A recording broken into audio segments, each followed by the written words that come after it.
All right, get ready, because today we're diving into something even bigger than multiple universes, Oh, wow. the omniverse. Okay. And you've probably heard of the multiverse from, movies, TV shows, Right. but the omniverse goes way So this beyond. is like multiverse 2.0. Yeah. Exactly.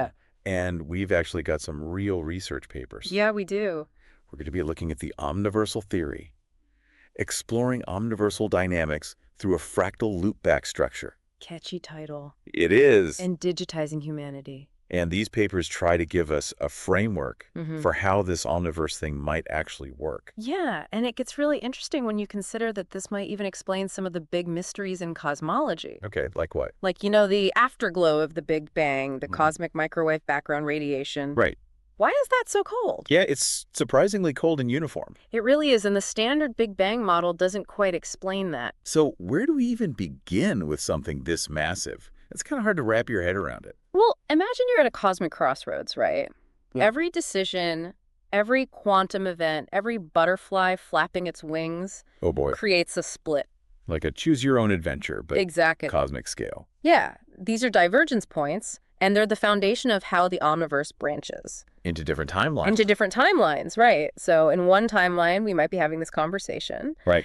And in another, you might be a world-famous chef Oh, nice. specializing in interdimensional tapas. Interdimensional taps. Okay, I like that timeline. Yeah, it sounds pretty good. But are all these timelines equal? Well, not exactly. I know. Not in the way you might think like fame or fortune, Okay. but think of it more like cosmic organization. Okay. Some timelines are just more harmonious than others. What does that mean? So think about it this way. Okay. Lower entropy. Entropy. ELI5. Okay, imagine your room Oh, when yeah. it's clean and organized. Low entropy. Low entropy, right. Everything's in its place, there's a system, Okay. but then you have clothes all over the place. High entropy. Dishes piling up, Yeah, maybe a dust bunny or two. maybe a dust bunny or two, yeah. Yeah. That's high entropy, chaos reigns. Yeah. A harmonious timeline is like a well-organized room Okay. where things are running smoothly. It's like a cosmic Marie Kondo. There you go. Everything's sparking joy. Yeah, and those harmonious timelines, they might actually have a stronger influence Oh, right. within the omniverse. Like they're more important. Almost like they're pulling more weight. Okay, so we've got these divergence points. Yeah. They're creating all these branches. Mhm. Some are more harmonious. Yes. But how does it all fit together? I'm imagining a very confusing flowchart. It's more like a cosmic pretzel Oh, no. because these timelines, they're not straight lines. Okay. They're looping branches that eventually fold back on themselves. Looping timelines. What? Like a cosmic Mobius strip? You got it. And here's the crazy part. Choices made in one timeline could actually ripple back and influence the beginning of another timeline. So you're telling me my decision to have cereal instead of toast this morning could have influenced the birth of a star? It's a cosmic game of billiards, but instead of balls, we're talking about timelines. Okay, I'm feeling like one of those billiard balls right now. Wait, there's more. Oh no, what else could there be? This research suggests that Earth might be a special point. Hold on. Earth. Little old Earth. Yeah, a center of time. Are you serious? I know, right? Sounds a bit Earth-centric. Just a tad. But they have a point. Think about it. Earth has hosted both the hottest temperatures ever recorded, in labs, of course, and the coldest, the cosmic microwave background radiation.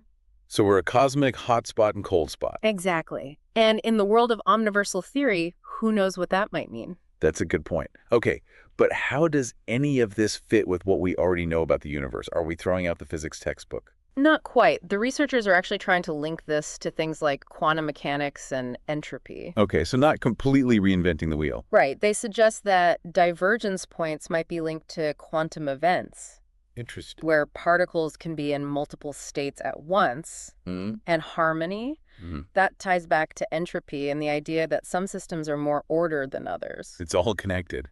It is. My brain needs a moment to process all this. Take a breath. We'll be right back with more about the omniverse. Back again for more cosmic craziness. Ready for whatever curveballs the omniverse throws at us. All right, well, remember those looping timelines? Yeah, the cosmic pretzels. The researchers think these loops might connect different dimensions, too. Wait, dimensions? Like alternate realities with different versions of me? Not quite those kinds of dimensions, although that's a fun thought. Okay. We're talking about dimensions more in a mathematical sense, like length, width, height, and time. Okay, directions of measurement. Exact. So timelines are looping through. Okay. Yeah, it's a tough one to visualize, but basically the omniverse isn't just timelines. Right. It's multi-dimensional time and space are just two facets of something much bigger. So you're saying reality is woven together from these looping timelines that are twisting and turning through multiple dimensions. That's it. And get this, they even have a mathematical model for it, Really? using modular arithmetic and exponential decay to describe how timelines navigate these dimensions. Modular arithmetic, like from school. That's the one.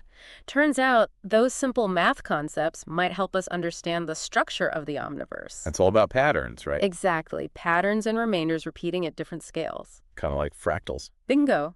And they suggest these fractal patterns might extend through space, time, and even across different dimensions. Okay, that's a lot to process. But here's the real mind blower. They think this fractal structure might be connected to consciousness. Whoa, hold on. Consciousness. We're getting pretty deep here. Yeah, but they're saying our minds aren't just observers, but active participants in shaping reality.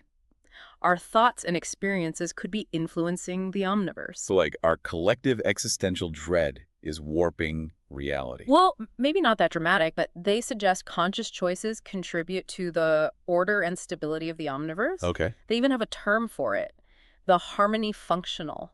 A mathematical equation for how harmonious our thoughts are.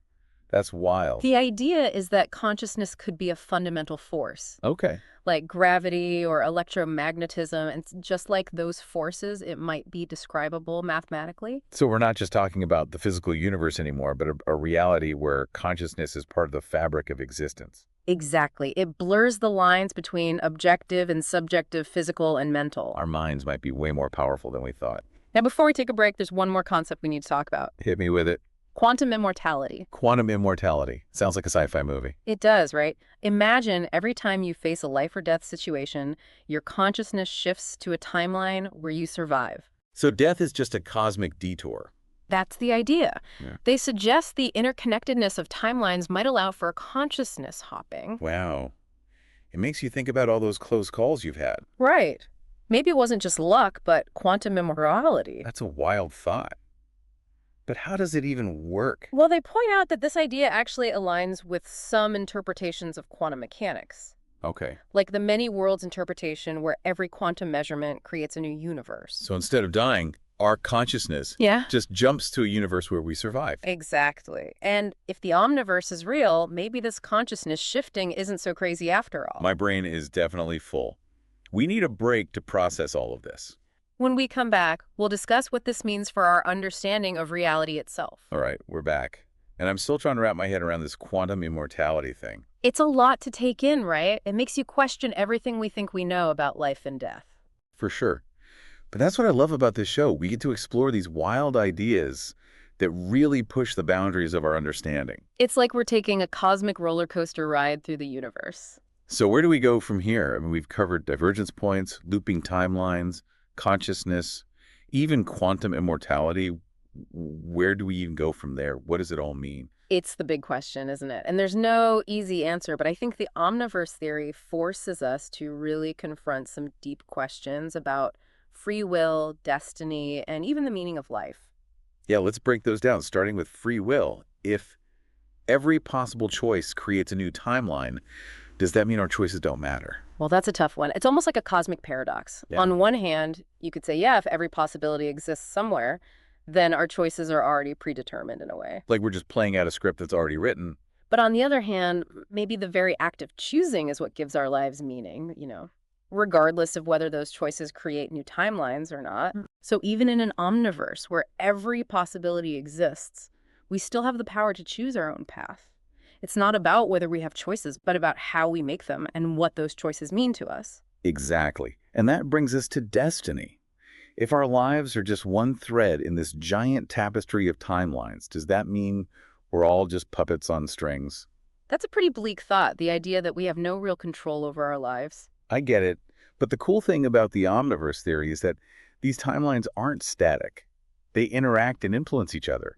So even if there's some grand structure to reality, there's still room for change, growth evolution. So maybe destiny isn't a fixed point, but more like a direction we're heading in, and we have the power to adjust course along the way. It's not about being locked into a specific path, but about navigating the twists and turns of our own timeline. I like that. And it ties back to that idea of harmony we talked about earlier, right? Hmm. Maybe our choices, both individually and collectively, can actually nudge the omniverse towards a more harmonious state, towards a more stable and interconnected existence. That's a much more optimistic outlook. It's not about being powerless, but about taking an active role in shaping the future, not just for ourselves, but for the entire omniverse. And that leads us to the ultimate question. What's the meaning of life in an omniverse? If everything that could happen is already happening somewhere, what's the point of it all? Right, if there are infinite versions of ourselves living out every possible scenario, does anything we do even matter? It's a question that's been pondered for centuries, and the omniverse theory doesn't give us a clear-cut answer, but it opens up some really interesting possibilities. If reality is as vast and interconnected as this theory suggests, maybe the meaning of our lives isn't limited to our own little corner of existence. So our actions, our thoughts, our experiences could ripple out and have an impact far beyond what we can even comprehend. It's like we're part of something much larger than ourselves. Exactly. Like a grand cosmic symphony where every note contributes to the overall harmony. That's beautiful. It's both Right. humbling and empowering. We may be just one tiny piece of the puzzle, but our piece is still essential to completing the picture. Well said. And on that note, I think we've reached the end of our deep dive into the Omniverse. It's been quite the journey. A huge thank you to all our listeners for joining us and exploring these mind-blowing concepts with us. We hope you enjoyed it. And if you're eager to learn more, we highly recommend checking out the full research papers we discussed. You can find them online thanks to Digitizing Humanity. They're doing amazing work to make knowledge accessible to everyone. Absolutely. And of course, a massive thank you to all of you for your likes, shares, comments, and for supporting the deep dive. We couldn't do it without you. We appreciate each and every one of you. Until next time, keep exploring, keep questioning, and keep diving deep into the mysteries of the universe.